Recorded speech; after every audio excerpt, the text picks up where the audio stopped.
আসসালামু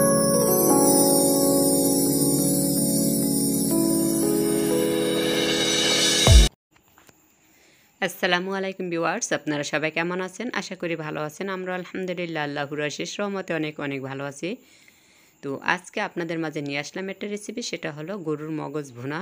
তো আমি কিভাবে গরুর মগজটা খুব সুন্দর করে পরিষ্কার করি আর কিভাবে মগজটা রান্না করি সেটাই আপনাদের মাঝে শেয়ার করব। তো আজকে এই গরুর মগজ ভুনা রেসিপিটা শুরু থেকে শেষ পর্যন্ত দেখবেন। একটা লাইক দিবেন সবাই, প্লিজ। আমি কিন্তু সবার ভিডিওতে একটা করে লাইক দিয়ে তারপরে ভিডিওটা দেখি। তো দেখুন, এই যে মগজটা আমি পানি দিয়ে ভিজিয়ে রেখেছি। তো আমি এখন মগজটা খুব সুন্দর করে ধুয়ে নিয়ে আসবো।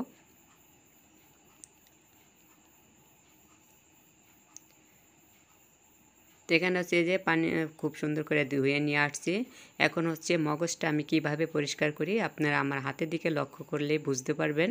তো অনেকেই গরুর মগজটা ভুনা করার ক্ষেত্রে কিন্তু এই যে মগজের ভিতরে যে রগটা আছে রগটা কিন্তু পরিষ্কার করেন না। তো রগের ভিতরে যে রক্তগুলো আছে তো ওটা কিন্তু রয়ে যায়, ওই রক্তটা কিন্তু আমাদের মগজ ভুনার সাথে খাওয়া হয়। তো এভাবে ভুল করবেন না আপনারা। তো এভাবে করে মগজের প্রত্যেকটা রগ আছে এই রগটা এভাবে টেনে টেনে বেছে নেবেন, তাহলে যে রক্তটাও পরিষ্কার হয়ে যাবে। দেখুন, একদম খুব সহজভাবে এভাবে করে টান দিলেই রগটা বের হয়ে আসে। তো আমি সব সময় গরুর মগজটা এভাবেই ভুনা করি।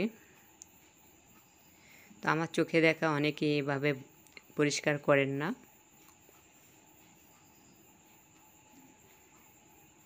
দেখুন, আমার কিন্তু এই যে একটা পিস আর কি পরিষ্কার করা হয়ে গেছে। এখন আমি এই পিসটাও পরিষ্কার করে নিব। তো দোনো পিস আমার পরিষ্কার করা হয়ে গেছে। তো মগজটাকে আমি চাকু দিয়ে টুকরো টুকরো করে কেটে নিয়েছি। তো মগজ অবশ্যই চুলায় দিলে গলে যায়, তারপর এভাবে টুকরো করে নিলে মগজের স্বাদটা ভালো থাকে। তো এখন হচ্ছে চুলায় একটা পাতিল দিয়ে দিয়েছি। দেখুন, পাতিল আমি পরিমাণ মতো সরিষার তেল দিয়ে দিয়েছি। তো এখানে হচ্ছে আমি মশলাগুলো অ্যাড করে দিব প্রথমে। তো এখানে লবঙ্গ, দারচিনি, এলাচ এগুলো দিয়ে দিচ্ছি। তো এই মশলাটা খুব সুন্দর করে একটু ভেজে নিতে হবে। তারপর হচ্ছে আমি পেঁয়াজ কুচি দিয়ে দিব। এখানে একদম কুচি কুচি করে নিয়েছি। তো এটা হচ্ছে আমি দ্বারা কুচি কুচি করেছি।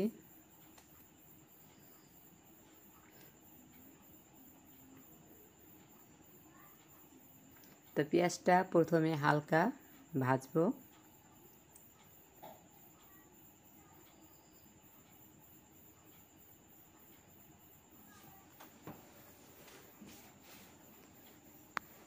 তো এভাবে করে পেঁয়াজটা হালকা ভেজে নিতে হবে। তারপর হচ্ছে আমি মশলাগুলো এখানে অ্যাড করে দিব, যে বাকি মশলাটা আছে আর কি, গুঁড়া মশলাটা, আদা রসুনের পেস্ট। তো এখন হচ্ছে আমি প্রথমে আদা রসুনের পেস্ট দিয়ে দিয়েছি। আদা রসুন একসাথে পেস্ট করা দিয়ে দিয়েছি আমি হলুদের গুঁড়ো, মরিচের গুঁড়ো। এখন দিয়ে দিব আমি স্বাদ মতো লবণ। তো স্বাদ মতো লবণটা দিয়ে আমি একটু পানি দিয়ে মশলাটা খুব সুন্দর করে কষিয়ে নিব। তো পানিটা দেওয়ার কারণ হচ্ছে মশলাটা যেন না পুড়ে যায়। মশলাটা পুড়ে গেলে তো খেতে ভালো লাগবে না, তিতো তিতো লাগবে, এর জন্য।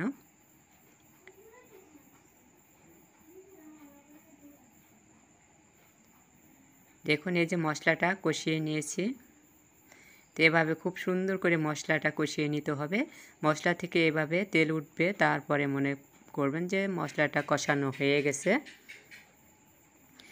তো এই পর্যায়ে আমি সেই ধুয়ে পরিষ্কার করে রাখা মগজটা দিয়ে দিব মশলার ভিতরে। তো এখন হচ্ছে মশলার সাথে খুব সুন্দর করে মিক্স করে দিতে হবে।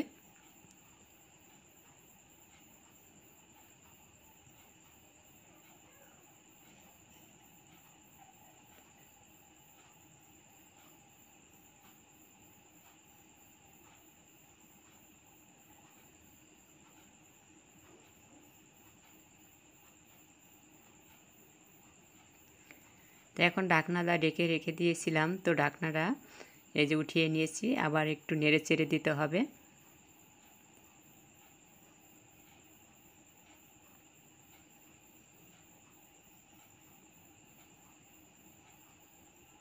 এভাবে নেড়ে চেড়ে মগজটাকে খুব সুন্দর করে কষিয়ে নিতে হবে। তো মগজটা কিন্তু কষানো হয়ে গেছে, এখন হচ্ছে আমি পরিমাণ মতো ঝোলের পানিটা অ্যাড করে দিচ্ছি। তো অনেকেই মনে করে মগজটা তো কষানোর সময় হয়ে যায়, তো অল্প করে জাল করলেই মগজটা ভুনা করে হয়ে যায় এবং কি মগজ ভুনা করতে বেশি সময় লাগবে না। তো আমার কাছে এভাবে এই যে দেখুন আমি কতটুকু পানি দিয়েছি এটায়। তো এই পানিটা একটু দিয়ে তারপর হচ্ছে ভালো মতো জাল করে মগজটা ভুনা করে নেবেন, খেতে অসম্ভব মজার হবে। তো অনেকের মগজ ভুনাই আমি খেয়েছি অনেকের হাতে, তো আমার কাছে একদমই ভালো লাগে না, কেমন যেন একটু গন্ধ আসে। তো আমি যেভাবে মগজটা ভুনা করি, তো এইভাবে আপনারা ভুনা করে খেয়ে দেখবেন কতটা মজার হয়। তো এখন কিন্তু আমি এই যে এখানে ভাজা জিরের গুঁড়ো দিয়ে দিয়েছি অ্যাড করে, কারণ আমার রান্না করা প্রায় শেষ পর্যায়ে এসে গেছে, এর জন্য।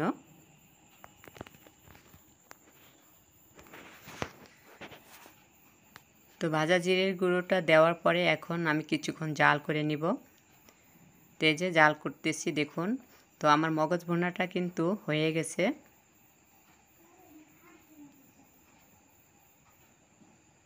দেখুন খুব সুন্দর লোভনীয় দেখতে, অনেক লোভনীয় লাগছে। তো খেতেও অসম্ভব মজার হয়েছিল। তো এখন হচ্ছে আমি চুলা থেকে নামিয়ে নেব। দেখুন চুলা থেকে নামিয়ে এখন আমি সার্ভ করে নিচ্ছি, কত সুন্দর লোভনীয় হয়েছে। তো আমি যেভাবে মগজটা ভুনা করেছি সেইভাবে আপনারা ভুনা করে খেয়ে দেখবেন কতটা মজার হয়। তো অল্প জালে অল্প আপনারা কখনোই মগজটা ভুনা করবেন না, তো এভাবে মগজ ভুনা করলে মজার হয় না। তো আজকের এই মগজ ভুনা রেসিপিটা কেমন হয়েছে অবশ্যই জানাবেন কমেন্ট করে। তো আজকের মতো এখানে বিদায় নিচ্ছি। আল্লাহ হাফেজ।